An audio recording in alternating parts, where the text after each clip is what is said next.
मध्ये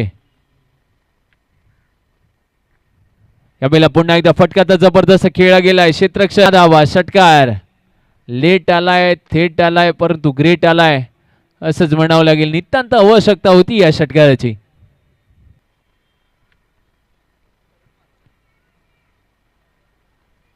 यावेळेला पुन्हा एकदा प्रालवरती 2 षटकार ठोकलेत, कारनामा केला जातोय. 2 बॉल मध्ये 2 षटकार त्या ठिकाणी आलेत.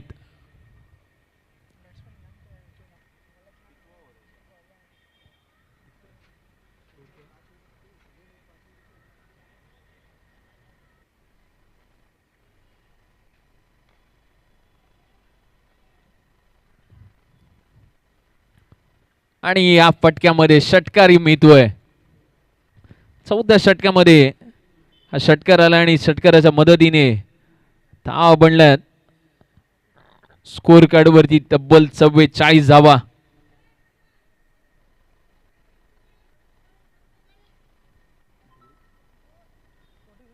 नेक्स्ट मॅच टॉस साठी पण रेडी राहायचं आहे. ब्लॅक पॅन्थर्स आणि Mumbai railway. Toss shot black Panthers या 2 टीम दरम्यान हा टॉस येथे खेळाडू मात्र होत आहे. बाद मुंबई रेल्वे या टीमने टॉस जिंकून क्षेत्ररक्षणाचा निर्णय यानंतर घेतलाय आणि आमंत्रित केलाय ब्लॅक पॅन्थर्स या टीमला.